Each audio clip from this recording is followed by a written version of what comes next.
Alright, what's going on YouTube? Alphonse's team Gradelock. We're here with one of our members, John, and he's going to be giving a deck profile of the Megacolony Machinings post Fighters Collection 2014. So let's get started. To start off, we're going to start off with the starter. Okay. Megacolony Battler C. Yep. I played this over Machining Honeybee. Yep. Because, Machining Honeybee's ability is the basic Forerunner ability where you slide in his soul and you restand one of your rested rear guards and gains +3, but this deck isn't based off of, you're not really going to have rear guards at rest to actually use the ability, unless you're facing off against other machining players, but that's very unlikely. Yeah. And I don't play any cards in the deck that like actually, call rested, so it would basically just be a 5k that's just sitting on the field the whole turn, which is decent, but it's better if you can play something like Battler C. Battler C's ability, again, is the Forerunner ability, and his ability is that when he boosts the Vanguard attack, and it hits the opponent's Vanguard, you counterblast one, put it in the soul, and you choose one of your opponent's rear guards, and it can't stand during the next turn. Alright. So the reason that this is good is that it punishes opponents that try and rush you. First off, it's 5k, so yeah, that's good. But the good thing about it is that punishes opponents that rush you. Like if you saw in the match, it stopped 10k attackers dead in the grade dead, so that they couldn't get the extra attack. Okay. And it's also good to pick off the back row rear guard behind the Vanguard, so that it's an easy 10k block for your own Vanguard. So this could save you from damage, and it also puts on pressure for your opponent, causing them to not want this to hit. So Battler C is a good offensive and defensive card at the same time, because it applies pressure and saves you cards, saves you damage because it's easy guard. Okay, no problem. So in my opinion, Megacolony Battler C, best card for Megacolony post F15. Okay. Next, moving on to grade 3s. Let's start off with a Break Ride. For Unrivaled Blade Rogue Cyclometh. Yep. Break Ride ability. When your Megacolony rides over it, your new Vanguard gains +10. And none of your opponent's units can stand, not even the Vanguard. Yep. And his other ability is that when he's if all your opponent's rear guards are at rest, gains +2. Good thing about this card, well, for one, you look at the rear guard aspect. Now the rear guards can stand. If your opponent has grade 1s in the front row, as I said before, then they're not going to be able to get attacks off unless they're minusing from their field. They're not really going to get any attacks off if they're minusing from their field, because they have to replace 5 columns. And they're not going to get anything off their Vanguard because their Vanguard's rested. And that saves you damage for a turn. The best that your opponent can do to combat this is hold on to their grade 3s in hand, but sometimes that can screw over with their plays because you don't want to keep grade 3s in your hand. Yeah. So when you're going out on the offensive and your opponent has to keep grade 3s in your hand against this card, it's not very essential. And just having a Break Ride that just says to your opponent, oh, your Vanguard can't stand. Yeah. Simple as that. It's just a very, very strong and powerful card, and it makes it so powerful when you keep going Break Ride over Break Ride over Break Ride, because your Vanguard can't stand for 1, 2, 3, 4 turns, and if you actually get off the 5th ride. Okay. So next, we're gonna move on to grade 3s. Since this is an updated version, it's not gonna contain Machining Spark Hercules like it did in the matches, because there was better cards to play in this deck besides him. Because I guess I'll just go over his ability real quick. His basic ability is that he counterblast 2s and he gains +10k in a crit, and he can choose one of your opponent's rear guards and can't stand. Okay. The thing that wasn't pleasant... Oh yeah, and counterblast 2 Machinings. The thing that wasn't good about him is that he counterblasts Machinings, and this deck doesn't really have a lot of Machinings to use for counterblast. Alright. The Break Ride isn't a Machining. Most of the triggers aren't even Machinings. A lot of the tech cards aren't Machining, so it's very, very it's very unlikely that you'll get the +10 in crit skill off. Okay. So it was actually a lot better to run a consistent card, like Machining Warsickle, because Warsickle's ability is that when he attacks your Vanguard, if the attack did not hit, so you can play Mind Games like Descendant. You can play Mind Games like Descendant if you want to. You counterblast 2, just counterblast 2. You choose your opponent's Vanguard and it can't stand. Yep. So comboing, so this card's very good because unlike Spark Hercules, on its own it could still like apply pressure to the Vanguard because +10 to crit is not scary anymore. Yeah. As you know, we've seen in the current metagame, but not preventing your opponent's Vanguard from standing is like really, really good because it's as mentioned before, your opponent has to neg to try and even attack that turn, and it just saves you cards in hand if your opponent cannot ride. It just really can bring back games if you can get Warsickle's effect off. And his other ability is to be a special counterblast 1 machining, and you get Spear Call machining from your soul at rest to the rear guard. But you're never going to get that ability off. You're never going to want to use that ability because you always want to save the counterblast for Warsickle himself. Yep. So that's why Warsickle is a lot more reliable and a lot more consistent than Spark Hercules was in testing. So that's why I thought Warsickle was better. Yeah. Next, we're gonna move on to grade 2s. Yep. We're gonna run 4 Machining Red Soldier. Machining Red Soldier is the 12k attacker. 12k attackers are 12k attackers, and they're good, but he is not a machining, so like that kind of plays into some consistency issues with him. But put a 7k behind him and he's good until you can ride Warsickle. Yeah. And again, as I said, being on Warsickle is not bad, so it's not as bad as it was being on Hercules. So these actually can be really good during the turns you have to ride Warsickle. So it's very good to have these anytime because there's 12k attackers. Yep. Next, the new card from set 15, Machining Tarantula. Machining Tarantula is the new pressure card for the deck. His ability is that on Vanguard or Rear Guard, if its attack hits, you can counterblast 1, and you can choose one of your opponent's rear cards and it cannot stand. The thing that makes this good is that obviously comboing it with the starter, if your opponent rushed you for 2 damage early, you can boost like for 14, and if they let the attack hit, you can essentially counterblast 2 and stun 2 rear guards, which saves you a lot of shield from it. But the main essential thing that's good about Tarantula is that it doesn't waste your Valor C too early. Yeah. Because you always want to save Valor C for those late times where you do not have to counterblast machinings because he has to counterblast machinings, and it's always nice to keep the booster, and it's good to get a free counterblast off because this is no cost besides 1 counterblast. This is 1 counterblast, and you have to put it in soul. So if you have multiples of these on board, it's going to get really annoying, and they're damage sponges because your opponent never wants to see this on board. So they're always going to want to kill it, and it always applies pressure when it's on the board. So good card. Next, 3 Machining Papilio.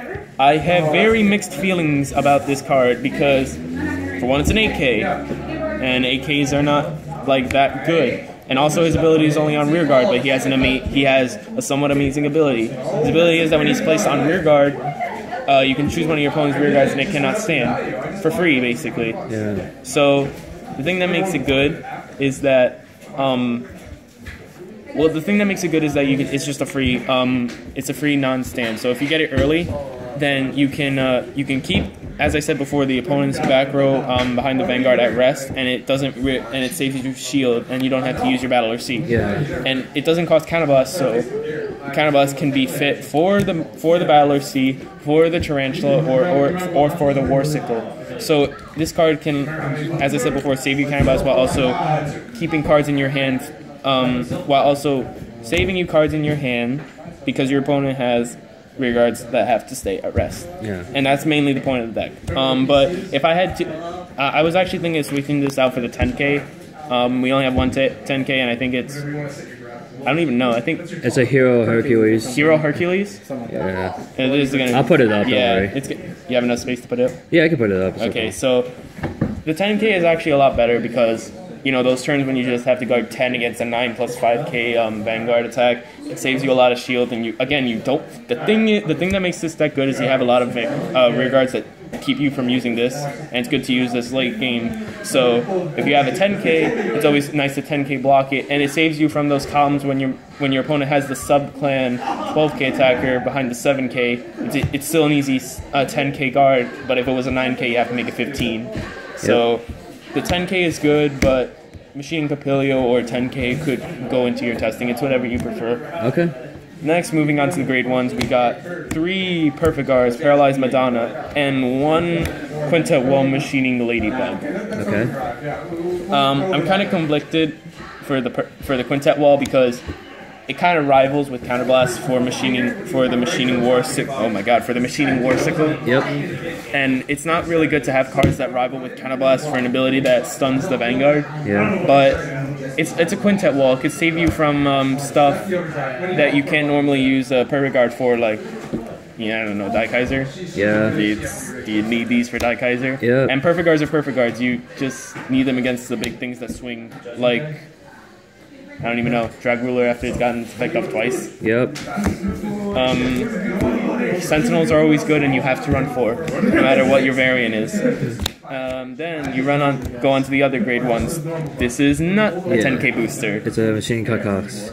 Its ability is that when it boosts a machining and it hits, you get to stun your opponent's rear guard free. Gotta hit the Vanguard. It has to hit the Vanguard though. So again, if getting these early and putting them behind something like this for 15k early, is very good because Counterblast 1 to stun, free stun, or keeping this behind the Vanguard when your Battler C goes away, you're going to be applying pressures all the time. Okay. Because Cost Kiss is just good. It's a 6k booster, which doesn't make it amazing, but it stuns one of the rear guards for free, which just makes it good.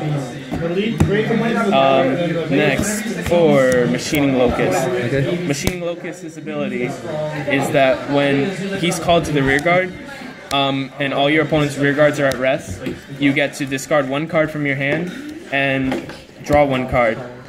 So essentially what makes this card good is that it cycles out dead cards from your hands, like the Papilios if you're already going off with your Break Ride, or it gets rid of dead grade 3s that you might have in your hand, or the draw triggers. And it's always nice to filter through cards and get new cards to get more shield, because some of the cards in this deck might be invaluable in late game. Yeah. And it's a 7k, so 7Ks that give you free advantage. Why wouldn't you play? Well, not free advantage, but a 7K that can change your advantage to your better. Why wouldn't you play them? Yeah. Then 2 10Ks. Machining Black Soldier. The 10k attackers. Not good. Again, not good when you have Unrivaled Blaze Cycle Meth on the field, but good early game when your Vanguard's always going to be in machining, or in good 7k when you have to boost your units, and then when they die, move up for 10k. Okay. Then onto triggers. You run 4 Machining Scorpion, because Machining Scorpion is a Scorpion, and then 4 Sharp Nail Scorpion. Scorpio. Excuse me. I run 12 crits. 8 crits. 8 crits. 8 crits. Excuse me. I wish I could run 12 crits, but I'm not that ballsy. Yeah. But I run 12 crits because crits. 8 crits. You kept saying 12. 8. Okay. Because 8 crits wins you games sometimes off double crits, or crits just apply that early game damage that you need, and it doesn't really fulfill the work of stands in some certain aspects. Like that might be a question that people have to ask. So off the 8 crits, I'm just gonna show like the stand trigger. I don't play the stand trigger because I have my own thing about stand triggers that I don't like to run them in a deck unless there's two reasons why you run a stand trigger in the deck. Your rear guards have a certain ability where they keep getting power from something, and it's nice to stand. Or they're this card. Or they're that card. Oh yes. Or they're that card that just like have good abilities, but this one is just +3 and but you would only. It's okay. It's actually a good point, but you run either stand triggers unless they have good effects like that. You only run stand triggers if you're playing a deck that gains power from your rear guards gain power, like Drag Ruler or Merkumo, so you can stand up for 26, or Rukier for 26 for some reason.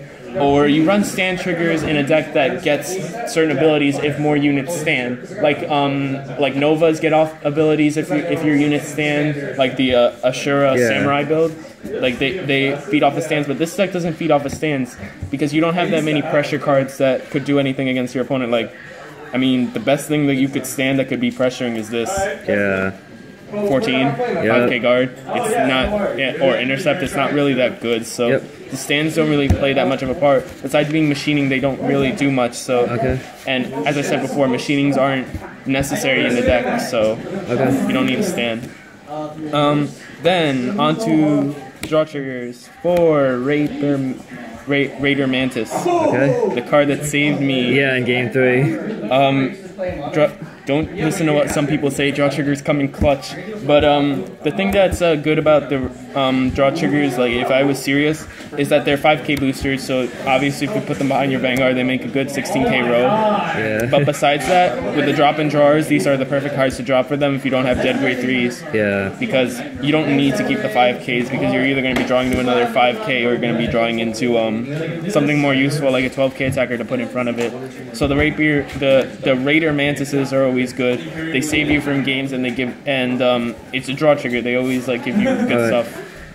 And then onto the obvious for heals. For Machining Bombix. Butterfly moth thing. Heals are heals. I think I explained too much. Heals are heals. Machinings. But that's it. Megacolony is fun and Sun Vanguard all day. That's basically the deck. Alrighty guys, hope you enjoyed this deck profile from John, and if you have any comments or suggestions as to the Megacolony build, any further questions, feel free to comment down below.